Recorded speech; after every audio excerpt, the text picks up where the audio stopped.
little bit, but it just squares and squares and squares, and that's where the richness comes.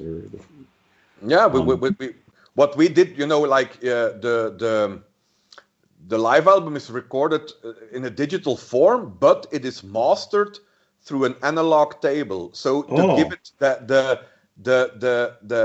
at the end, to give it the analog sound again, to give it some depth, it's just to make an extra. That I think that makes the sound a little bit more warm, special, and yeah. It's getting back to like the stereos, the old tubes and all that too. Back in the days, the Macintosh, I'm old because I remember in the 70s, neighbors had the great tube Macintosh setup. Man, that was just it's still today. It's still the standards, Yeah, it's And now I don't even have my receiver up. I use my computer and my MP3s and everything. These guys, I got my nice speakers here. They're kind of just sitting here at the moment. Got to be rattling everybody else. So yeah, everything has kind of changed, but it's nice to have those things come back again someday. Yeah, but play that all things come back. All things come back. It's like fashion. Fashion, every 40 years you see the pants with the big, with the how do you call it, with the big pipes at the bottom. I don't know. Bell bottom jeans and all that. Yeah, it always come back. Like every 30 or 40 years, fashion will come back. Well, yeah, we call it over in the pond, but imagine what it must have been like in the 70s and the 80s and all them bands, Zeppelin, and now let's talk about that. You see any of those guys? No, I was just a little bit too young. I'm 47, so it's gotcha. Like, yeah, I was like, I wished I would have been born a little bit sooner, but I saw some great bands. Oh yeah. And the big festivals are rocking. Yeah, we got great festivals here. Belgium is known for we got in Belgium there are not a lot of blues clubs, but we got a lot of blues festivals in Belgium. It's like people like Belgium's got a lot of blues festivals here. That sounds like a great time. Just all community getting together, rocking the music, and celebrating.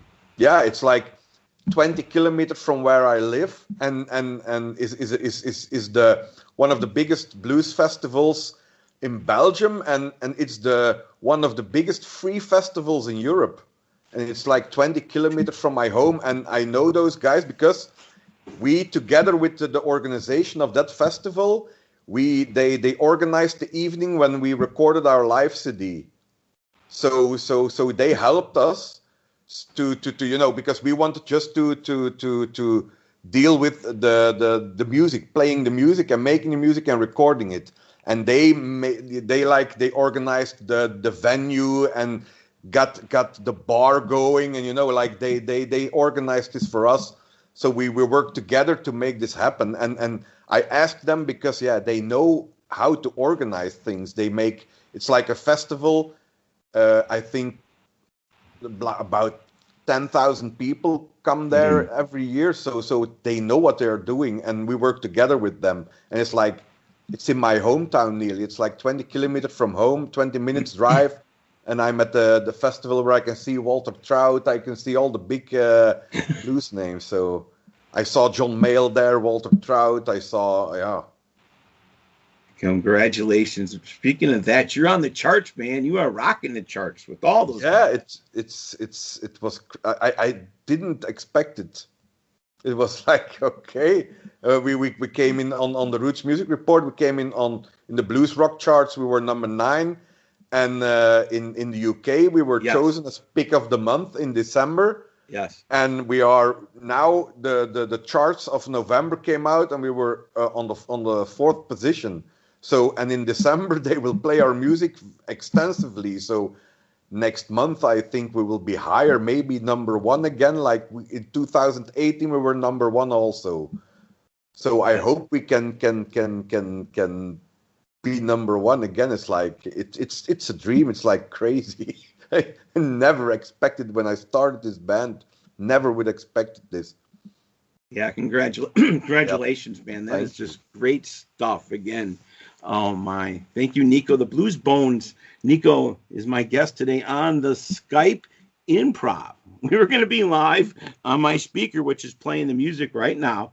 And I'm always like, it's just audio, because a lot of artists have asked me if it's going to be a video and interview, and I'm like, Mm. and me too. I was just audio. Well, today I had to turn over a new leaf, and do it live, because this will be posting after the show, the video. I'll do it, and then I'll play it on the Skype too. Okay, yeah, We'll give it's it a great. whirl. Keep Mhm. the promo going for you, bro. And I love it again. Our time difference, like 5 a.m. I woke up and you got a text from you and new jams. I love to get the new jams and Mhm. send the love my way. So that is great stuff. Speaking of the the community, the Blues have that great jamming thing in Memphis every year, the International Blues Competition. Mhm. Everybody comes in the States. Would you guys come? They have European, I imagine, people there too, because that's the one thing I found about blues. It's a community. Every state in the U.S. has one, and then they all Mhm. have a party. You guys over in the U.K., my buddy A.G. Weinberger over in Hungary, he's rocking over there. I've been on him. He's been on my show quite a few times too. Yeah. They had a big blast at Budapest last year, another blues. So yeah, and they had great. One thing I've noticed, you guys got great quality of the live streaming shows that Yeah. I saw last year, even before the pandemic. Hmm. Yeah, yeah. Uh, the problem is, like Belgium, when you win the Belgium Blues Challenge, you get Yeah. sent to the European Blues Challenge. But Belgium doesn't send a band to the International Blues Challenge, like Holland, our neighbor country. They sent a band to the International Blues Challenge, but Belgium doesn't do it. But I know that all bands can sign into it, but you don't need to win a blues challenge at your country to participate in America, I think. But it's the problem is it costs a lot of money, to get a band to America and fly there and to play on the blues challenge and it's not that easy. It's an Oh expensive, gosh, yes. Oh yeah. yes, expensive Yeah. expensive thing. So yeah.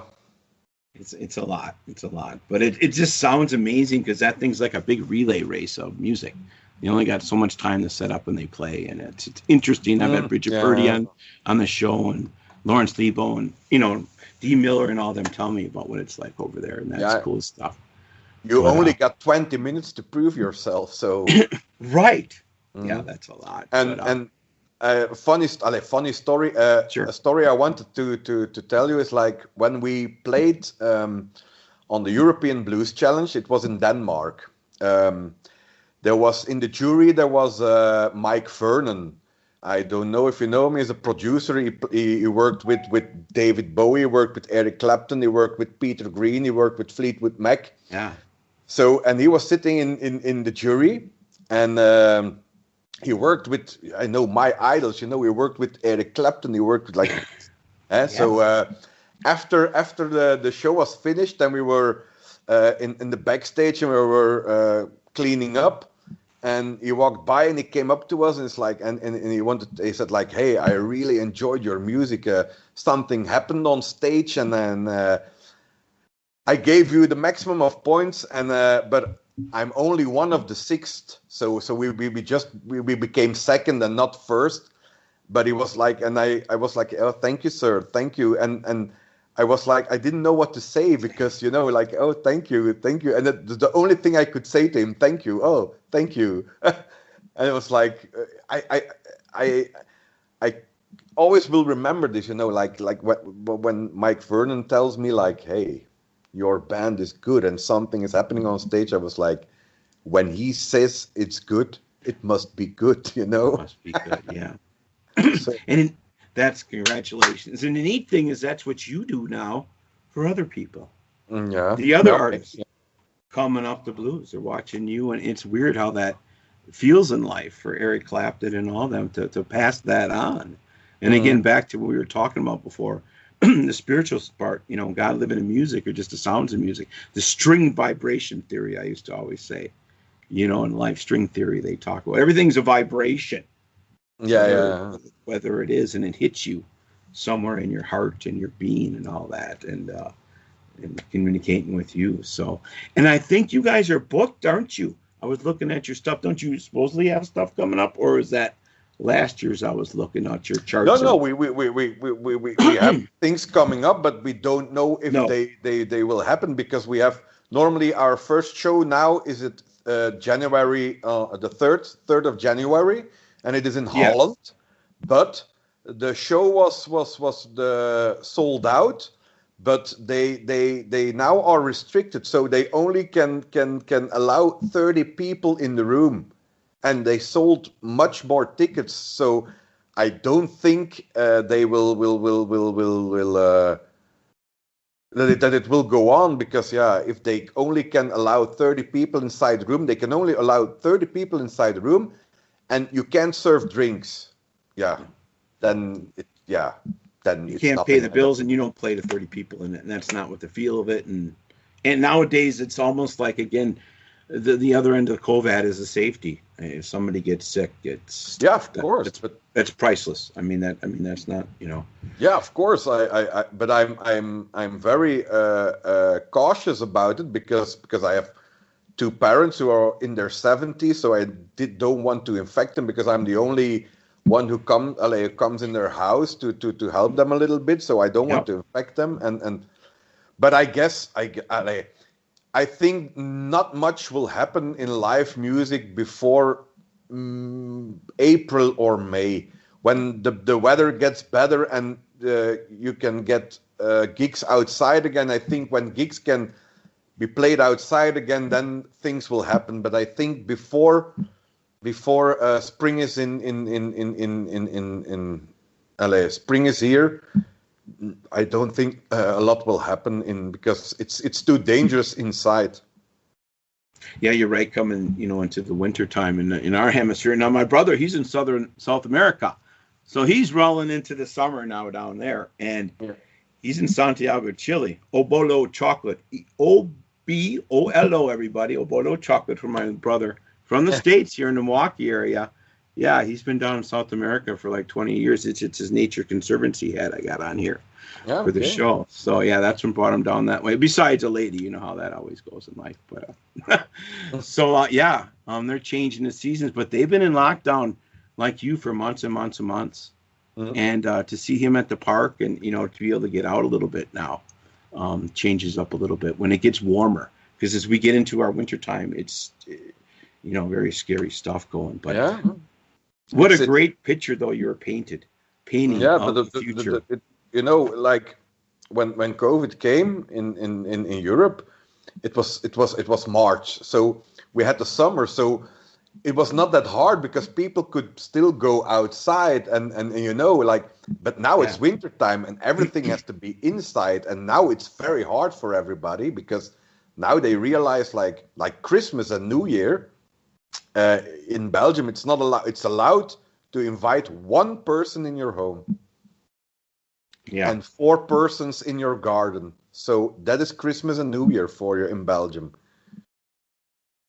Yeah, but I can understand. It's not like that. I want to say like why they do this. No, I know why they do this because it's a dangerous disease. So we have to be careful But all the news you hear about the vaccines, you see a light at the end of the tunnel. I think summer of 2021 will be better, and then I think 2022 will be normal again. Not really before, but approximately the same. It will be a normal year. I think you're right. I think we're trending in that direction. As you were painting that festival, I could feel it, see it, everybody outside, and things are going to change in our world. And here's the other thing, wash your hands, all that stuff. And this is not new for mankind. I mean, truthfully, none of this stuff. The pictures we were talking before we came on air, I'm a history buff. He's in Brussels. I was watching World War I last night. and all these things in life are real reality, folks.